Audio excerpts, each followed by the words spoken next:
But a few years ago, I started somewhat this tradition of on the first Sunday, Courthouse Falls, the last Sunday of the year, or the first Sunday of the year, reflecting on the past year. On the past year. And I see the title, simple title, a look back at 2022. In the world, happenings in the world, the COVID is still with us. As our former president used to call it, the Chinese virus. Still with us. I think people have learned to, quote, live with it, deal with it. There's not too many of us in here that haven't been affected. Melanie Lee lost her father from it back early on in 2020, and Gary Vanover, who preached here back in March, lost his wife from it, and there's others that have had it. You know, Connie, Joel, y'all had it back in the early days. I had it, Angela and I had it. You know, other people had to talk to somebody the other day, a friend of mine, he had it.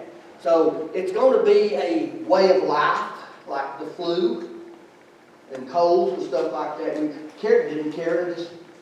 Both of us had the week before Christmas. Okay. So it's something we're going to have to live with. Probably on the world stage, Russia attacking Ukraine back last February. Strategically, it makes no sense. I still try to figure out what his motive is in that. You know, I follow world politics, national politics, and try to see how it biblically lines up.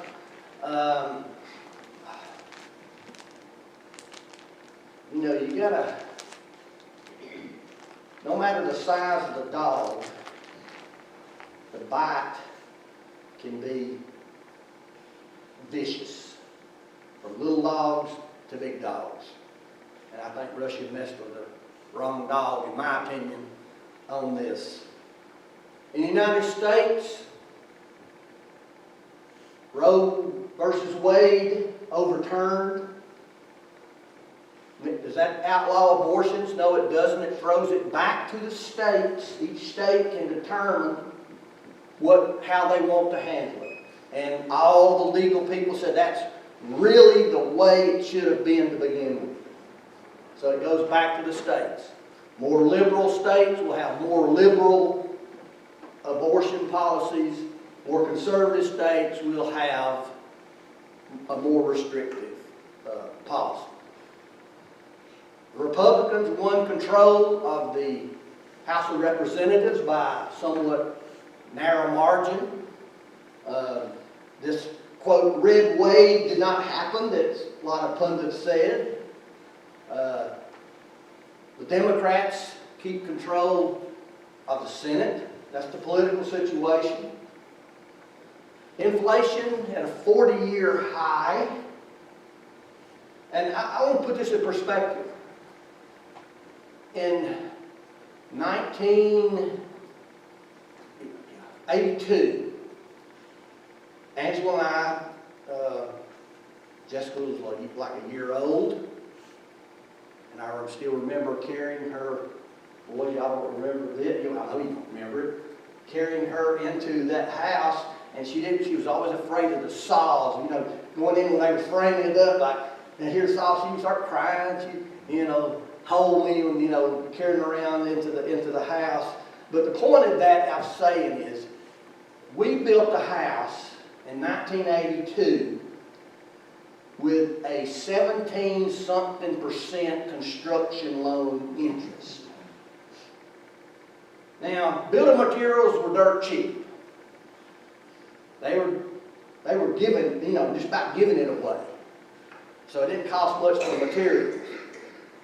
Our first mortgage was like 14-something%. This is 1982, and I'd been working at Scientific Atlanta for about 5 years. It was, making a decent living, but it wasn't. But we had a way to make payments. 14% interest. But we're back, not in that territory. But inflation again is 7, 8, 9%. Fuel cost was up big time, and it's settled back down. It's all supply and demand. It's all supply and demand. Supply chain issues, open border. I'm all for people coming to this country legally. Legally, people, this country is built on immigrants. United Methodist Church, the denomination we left effective July 1st, in my opinion, from what I read, I still have my ear to the ground. I still get emails. It's in turmoil.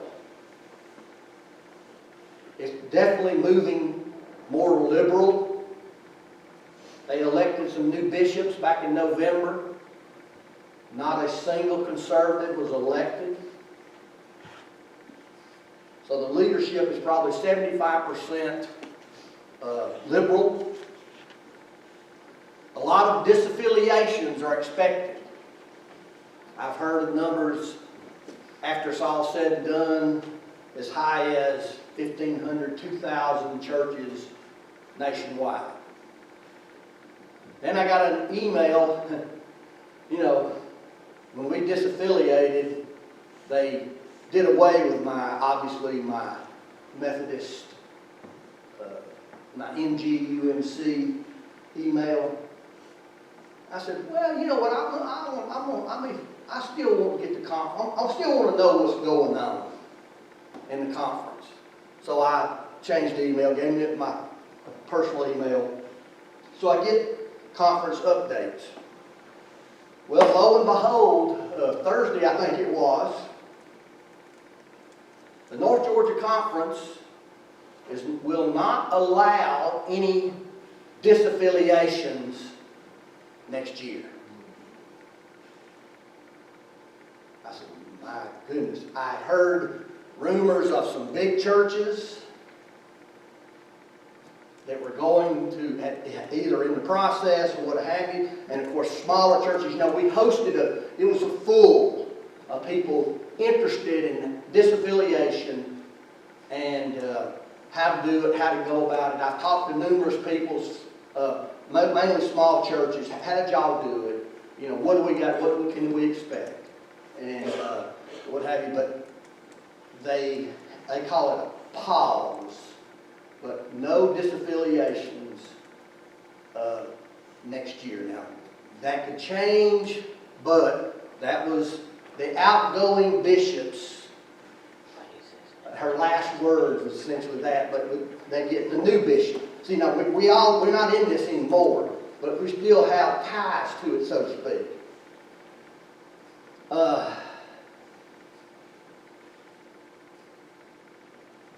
Here at the Center Church, we obviously disaffiliated. What does that mean? We left the denomination. We left the United Methodist Church. New name, or a slightly different name. Instead of Center United Methodist Church, we just had to take the United Methodist out and added the in front of it, the Center Church. We incorporated. We're incorporated with the state of Georgia as the Center Church of Houston, Incorporated. That's the official name if you look it up on the Secretary of State's website. New sign.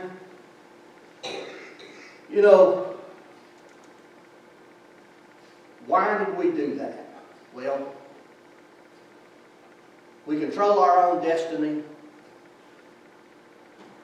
and we own that property up the road. For those of y'all that may not know, we have 10 acres up the road that was left to us by Joel's older brother, Howard. And the way the Methodist system works, see if I can do a real quick, they're called the trust clause. They can take the land. They can take this. I mean, there's certain scenarios that have to happen. It's just not easy for them to do it, but they can do it. So the church, now all property is owned by the Center Church of Houston Incorporated. That's who owns the property. The Methodist denomination cannot get their hands on this property.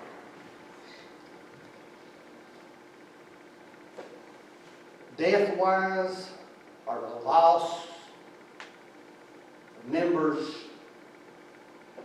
one of the worst years in recent history that I can recall in my time here. Fern Butler, you know, I can still see Fern sitting there. Fern was, those that didn't know Fern, she was a unique individual. But man, she was a prayer warrior. She liked to talk. You got to talking to her, she might want to sit down if you can't stand up for a long time. Fern had an interesting life. Come to Jesus at a late age. Lost a child out fishing out in the Gulf of Mexico. Never found him. The same with God. Billy Allen. Billy hadn't attended much because of his health in the last few years. Jerry Brady.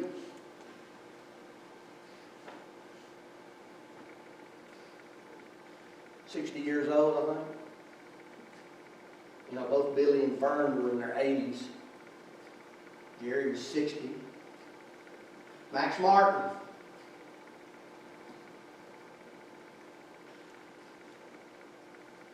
You know, you see somebody come into church and, oh, well, they're back. And then all of a sudden they get up and start walking out, and Max had some issues with his breathing. His oxygen machine was running low. It hadn't been charged up. And I still will never, they opened the door to go out, that sun shining brightly that day. As Max walked out and was gone before they got home. Bill Caldwell. A lot of y'all didn't know Bill Caldwell. I mean, if you're newer, you didn't know Bill. Bill was a fixture here at this church. Not a big guy, small guy, but he loved his church. He loved the Lord. He was one of those that did something. If there's something needed to be done, Parkinson's took him out. And of course, Larry Beck. Again, like I said, Larry's fingerprints, literally and figuratively, are all in this church and in the community as a real estate developer and a Bulldog fan. Man, I thought,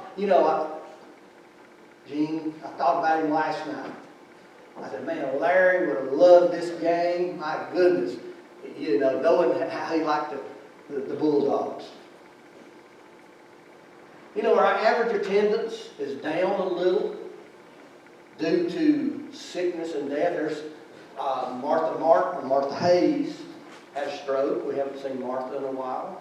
And there's a few other people older that can come. Sometimes their health prohibits them from coming.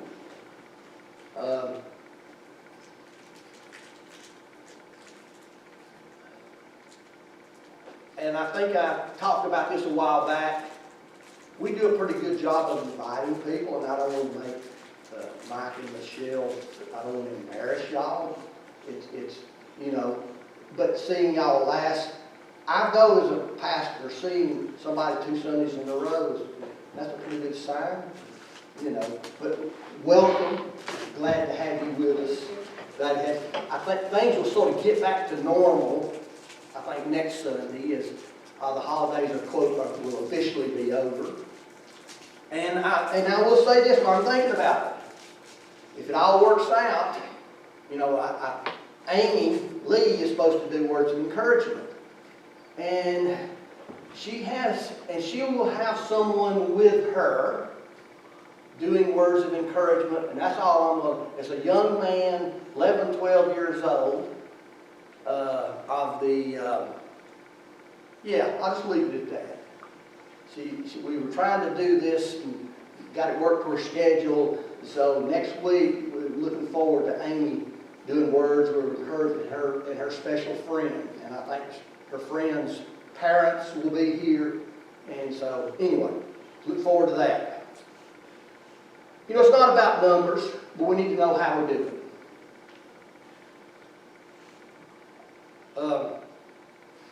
Best I can count, did 37 sermons last year. Here's just a few of them that I'm not going to re-preach 37 sermons. A denomination divided. Back on February the 6th, that was the date we had our disaffiliation vote, our official vote. I've looked back at that sermon again. It's a good sermon. I've listened to it twice myself. What do we believe? What do we believe? We believe, in a nutshell, conservative theologically. We're conservative theologically. Some use the term orthodox. We believe in the deity of Jesus Christ, unquestioned. We believe that Jesus Christ is the only way to salvation. Amen. There's not multiple ways. Trust in the Lord. That was sort of our memorial service for Fern. We did a unique thing and had that service, her memorial service, that Sunday morning. Are you prepared for death? Who wants to hear that? Well, are you? Are you? There's physical things you need to do. Dealing with my neighbor. She's prepared. Will, advance directive, power of attorney. Angela and I redid our wills, or updated them. Advance directive, power of attorney. But are you spiritually prepared? Is Jesus Christ, have you committed your life to Christ? That's the main thing. A new life, a new hope. That was Easter. The Holy Spirit in action. That was around Pentecost time. There were 2 parts. And another one of my favorites. The UMC has left the building. That was a good, I think I watched that one. The UMC has left the building. Of course, based on the Elvis has left the building. I figured y'all got that. Get ready, get set, grow. That's 2 parts. Here I am, Lord, based on Ananias, and when God called Ananias to go minister to Paul, after Paul's Damascus Road experience, and Ananias, what? He put me in jail. Here I am, Lord. Use me. Take it to the next level. Be healed and go forth. Weapons of our warfare. That was a 2-parter. basically spiritual warfare. This is another one of a lot of people's favorites. One of the favorites, crucifying the flesh.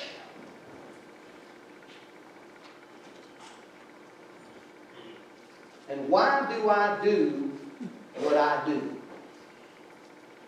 Out of Romans 7, where Paul's saying, why do I? Paul was telling us, he's very personal, why do I do the things I don't want to do?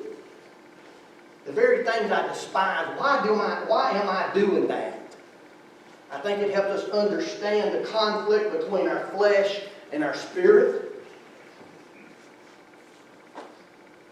The uncondemned. There is no condemnation for those who are in Christ Jesus. You go from condemned to the uncondemned.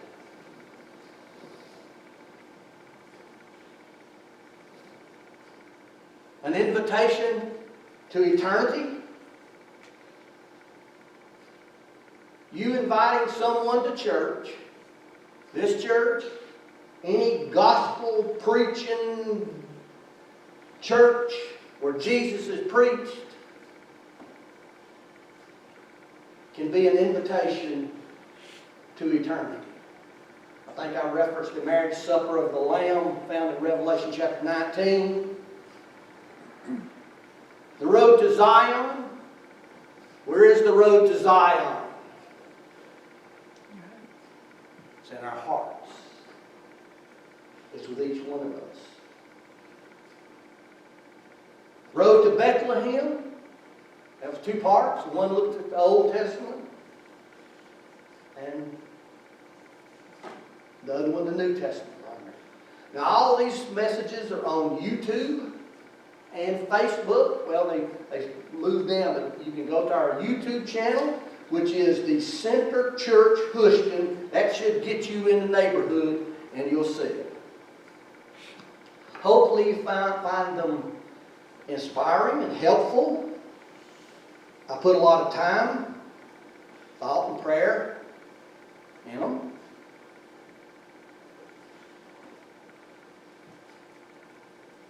As 2022, no, yeah, 2021 was a bad year because of COVID. It was a pretty bad year COVID-wise. What do we do? How do we do church? How do we don't do, what do we do? We don't do communion. Should we do?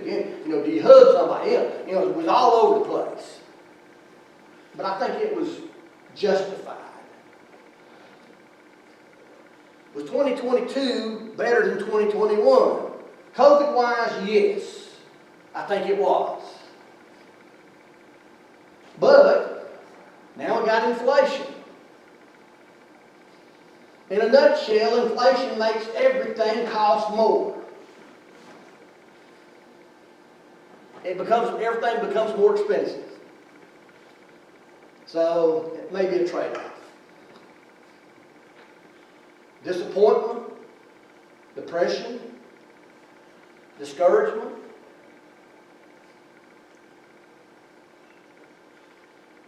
But things could be worse. I don't know how many times I have thought about the early church in the book of Acts. I preached some out of Acts, what the early church went through, getting started, growing, and people were after them.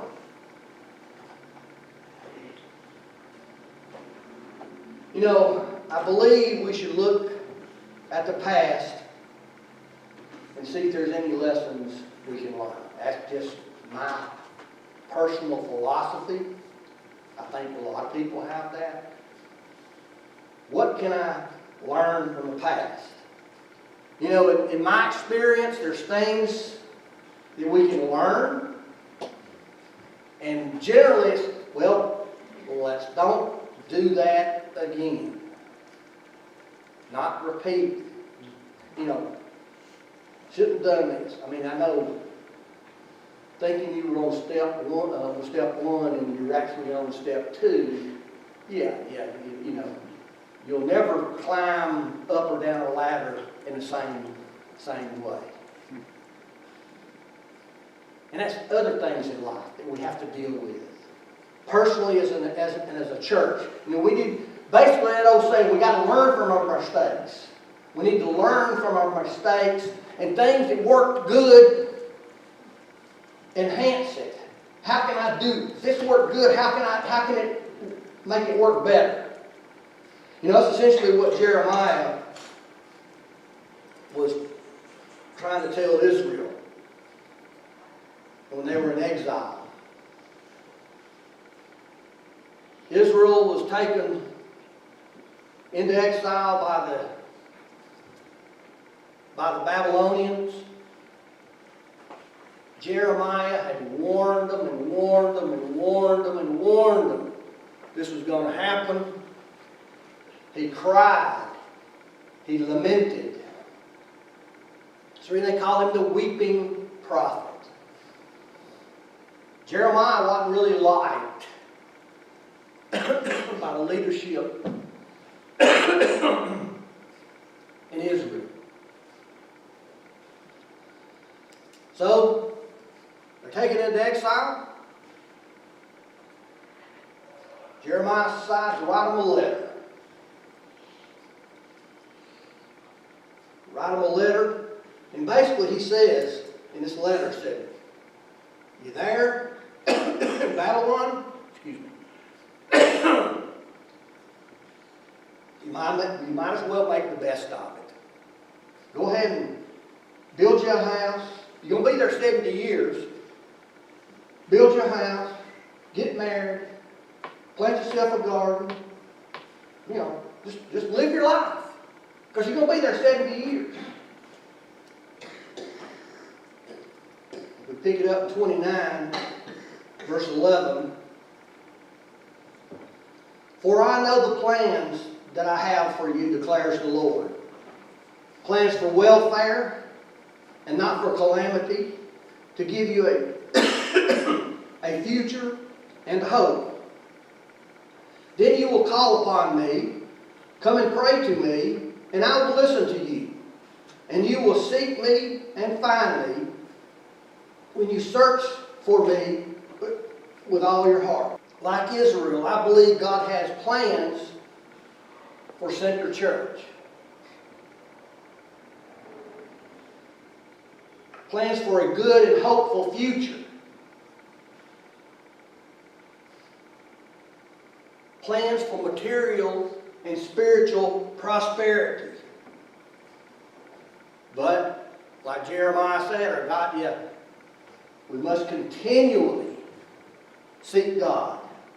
Continually seek God. Seek God's guidance.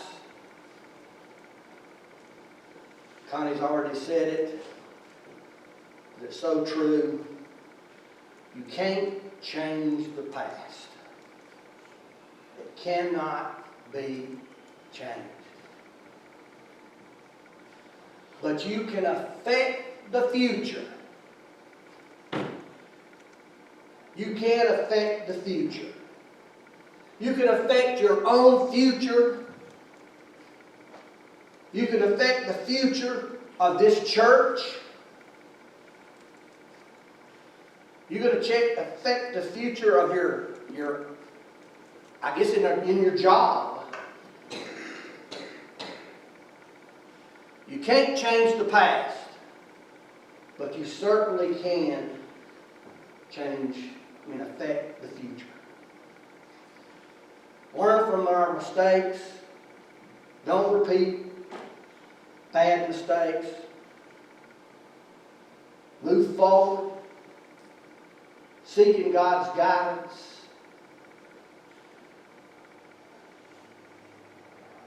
You really can't go wrong. You really, really can't go wrong.